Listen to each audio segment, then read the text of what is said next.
Hello and welcome to today's episode of the Jacksonville Jaguars Insider Podcast.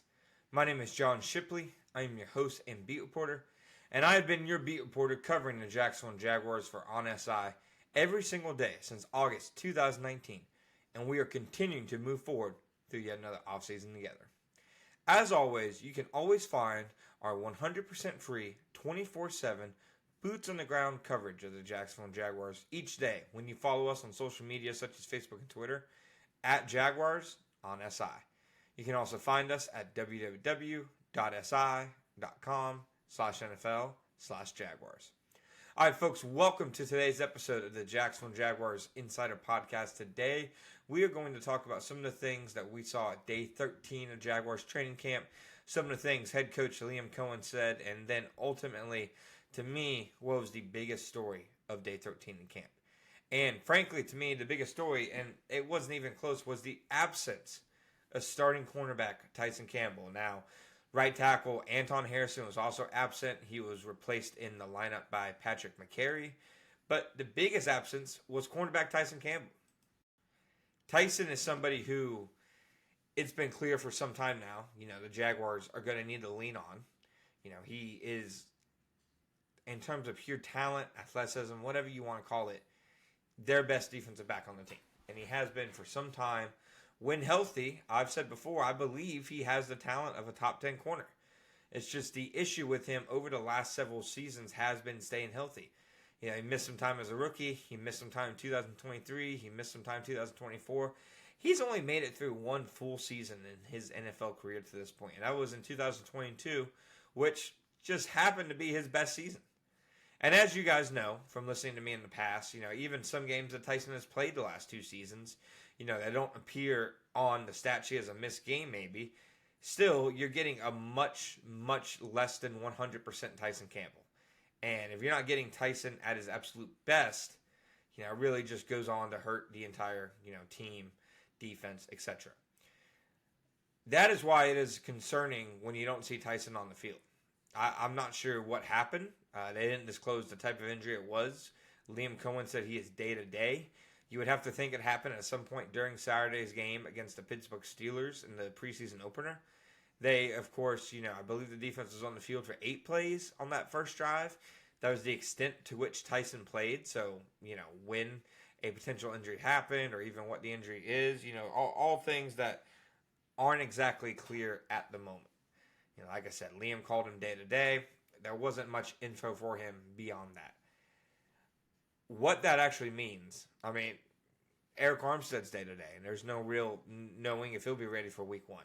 So, to me, not having the clarity on Tyson, I don't know what the injury is. I don't know anything like that. It's obviously, I think a less than ideal situation. And if Tyson misses time, that is a serious blow. The Eric Armstead and Mason Smith injuries that have impacted the defensive tackle room to this point, those have been significant, but I don't think either would be as significant as Tyson Campbell potentially missing time. Now, they do have some players at corner who obviously, you can lean on in Jordan Lewis. I think Jarian Jones is a really ascending second-year player who I think deserves to be a starter in the National Football League. You do have Travis Hunter, but he's not going to play defense full-time. He played the backup defense on Saturday. That's mostly what we've seen from him in training camp. Liam Cohen said previously in training camp when they had another cornerback injured that, the Travis Hunter plan isn't going to change. He said again on Monday in regards to the Tyson injury that, that plan, once again, isn't going to change. Travis is going to continue to do what he's done, which is play both ways, but in my opinion, primarily play offense. You look beyond that, Levi Wallace just got put in the injured reserve the other day. That's one veteran they signed who, is no longer available. Buster Brown went down in the first week of training camp and has not returned to practice since. They are facing some injuries at the cornerback position. If Tyson had gone down and Buster was healthy, of course it wouldn't be a positive. But having Buster as an insurance option, it definitely would have made them feel better. Right now, you have both injured. So the person we saw kind of, as the next man up to take advantage of those reps on Monday was Christian Brazwell. 2023 late round pick. Yeah, they had a lot of hopes for him, the last staff, but he had faced injuries. He only played about 42 around there defensive snaps last year after playing none as a rookie. So a guy who they're obviously high on, Liam Cohen, said as much when I asked him about Christian Brazwell on Monday. But I don't think that ultimately they're in a position where, they know where they can get out of Brazwell. Because, again, if Buster was injured, that'd be Buster in that spot. Brazwell is in there because they have two corners injured. So, I mean, if you add Buster, and Tyson to Jordan Lewis and Jarian Jones and Travis Hunter, Braswell's really their number 6 corner. Number 5 if you don't count Travis Hunter. But they're down 2 guys right now. So right now he's the guy stepping up. So corner, I think, is definitely something to watch moving forward. If Tyson does miss time, I mean, it would just be a brutal blow, I think, to a Jaguars defense that really needs Tyson Campbell. I think that is just the easiest way to put it. I don't think there's any sugarcoating it. There's no bright side.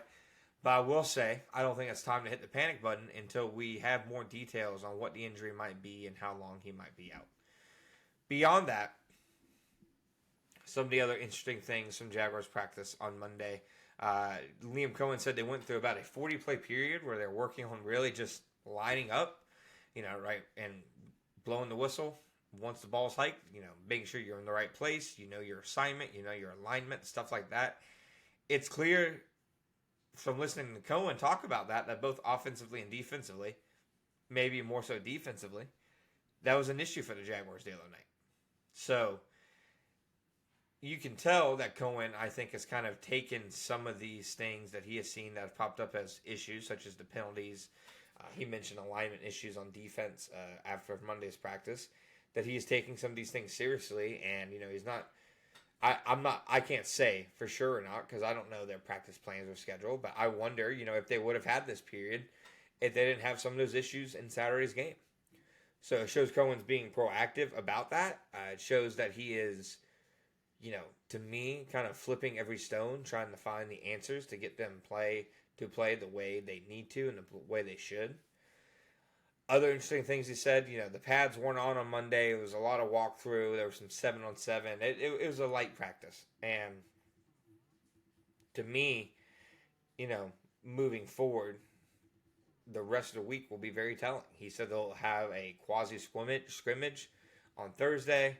The pads will be on Tuesday. And then, of course, you have to figure out who's playing in the preseason game, starters and backups wise, against the New Orleans Saints on Sunday afternoon.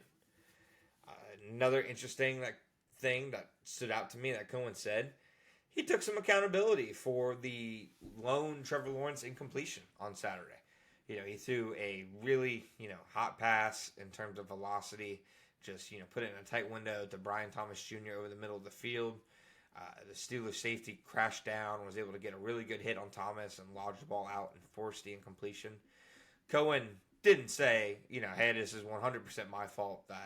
He pointed out that Trevor Lawrence could have gone through his progressions and, found a different option, but he more or less said it was a bad play call.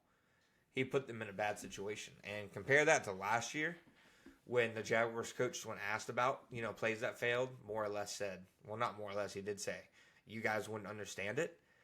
I think that shows some accountability, from Cohen. And the fact that he's doing it from a preseason play, nonetheless, not even a regular season play, to me says a lot about maybe the difference between Cohen and his strategy compared to Peterson, etc. I really do think Cohen is big on transparency, communication, and telling things how it is. So yeah, he knows Trevor could have done better. Liam Cohen himself thinks he could have, thinks Liam Cohen could have done better. And I think that's I'm not saying that Doug Peterson was never accountable, because I do think he was. He a lot of times said, the buck stopped with him. But I think just in terms of his messaging and what he's getting out there to the public, Cohen is showing that, this isn't a situation where, he's going to hoard the information. And like to me, another great example was we asked him about how Trevor ran the operation after Saturday's game. He pointed out the false start by Anton Harrison on the first play wasn't actually on Anton.